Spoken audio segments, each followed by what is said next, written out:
So watching Bryce Young this year and watching Sam Darnold, it just makes me think because I was someone who never really believed in Sam Darnold. I didn't think that he would be a successful NFL quarterback coming out because I'm just not really a subscriber to someone who has not proven that they can be an effective, constantly productive quarterback in college football to where I believe in them and they're just all of a sudden going to just take a step up. That sort of happened with Patrick Mahomes, but he was very productive also. But I did not believe in Sam Darnold coming in. So when he came to the Jets and he struggled, I wasn't surprised. But at the same time, absolutely horrible situation. And that makes me think of Bryce Young. Can Bryce Young turn things around like Sam Darnold, like Geno Smith, whenever he lands in his next destination?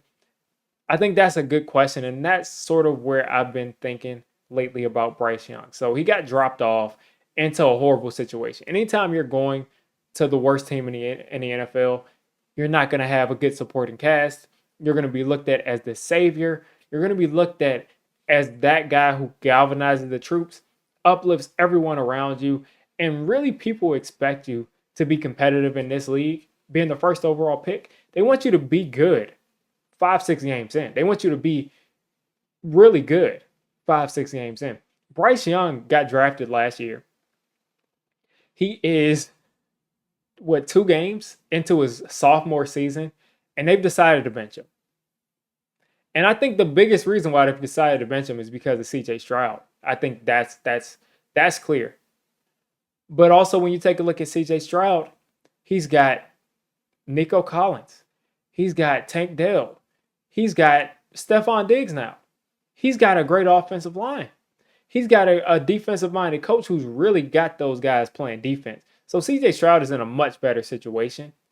But taking it back to Bryce Young, he may just not be able to get that situation in Carolina. They can't protect him. His receivers have been a disappointment, to say the least. The receivers have been a disappointment. Adam Thielen has been the only guy, and Adam Thielen is not the same Adam Thielen that he came to be in Minnesota. When you look at Sam Darnold's start of his career, the exact same thing. A guy I didn't believe in. I didn't believe in Bryce Young either, but a guy I didn't believe in was Sam Darnold.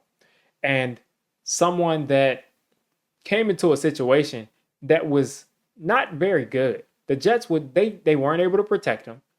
They mic'd him up on Monday Night Football and got him getting recorded saying seeing ghosts, and they weren't able to fight hard enough to get that out of there. So it's just been a lot for Sam Darnold as well as Bryce Young. Now, Sam Darnold left. He went to the Panthers. He went to the 49ers. I think he may have gone to one other team. But at the end of the day, Sam Darnold has landed on the Vikings. And he's got a great offensive coordinator. He's got Justin freaking Jefferson and a good offense for the Vikings. And he looks good. Now, can Bryce Young do that? I don't think so. And I don't think so because of the size. People talk about size all the time. They say, Bryce Young, he's 5'10", 205, but Kyler Murray may be shorter than that. Well, Kyler Murray may literally be the closest thing to Barry Sanders we've seen at quarterback. He's also probably about 15 pounds heavier than Bryce Young, while maybe being an inch shorter than Bryce Young. And he's got a rocket arm. Kyler Murray might be able to throw the football out of the stadium. Then you look at Drew Brees. First off, Drew Brees is 6 feet. And let's understand that first. So that's 2 inches taller than Bryce Young off the bat. And I don't even believe that Bryce Young is 5'10". But Drew Brees is 6 feet. And Drew Brees is a Hall of Fame quarterback. Drew Brees does things that people can't do. Just the same way that Tom Brady's 6'5" and Daniel Jones is 6'5". Just because they both have the same body type or the same height and maybe the same weight, and Daniel Jones is physically stronger and he can run faster, doesn't mean that he's a better player. The same way that Tom Brady can see the field better than Daniel Jones is the same way that Drew Brees sees the field better than, let's keep it on the same topic, than Daniel Jones and a lot of 6'5" guys.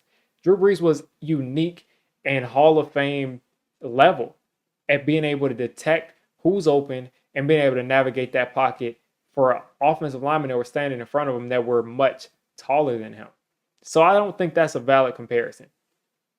Now, Bryce Young, you literally see him trying to tiptoe over, trying to tiptoe to see over the offensive line.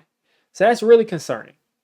I also don't think Bryce Young has a strong enough arm to make up for the size. You have to be either Drew Brees level cerebral, Drew Brees level of processing, or you have to be someone who has that plus athleticism that can make up for the height. And he doesn't have that. He doesn't have the weight. He doesn't have the height. And he doesn't have that level of elite processing. So could Bryce Young maybe succeed somewhere else? Maybe in the perfect situation. Maybe if they are all their offensive linemen were 6'2", instead of some being 6'5", 6'7". But I just don't see it happening. I just don't see it happening. So two things can be true. Bryce Young can be absolutely being ruined by the Carolina Panthers, and they could not be helping him. But also, Bryce Young could just not be cut out to be a successful starting quarterback in the NFL. So you're sitting on the couch, you haven't subscribed to Diggy's Huddle, your life's passing you by. You say, maybe I'll do it tomorrow. No, do it right now. You sit on the computer all day anyhow, subscribe to Diggy's Huddle, and come back and watch this next week.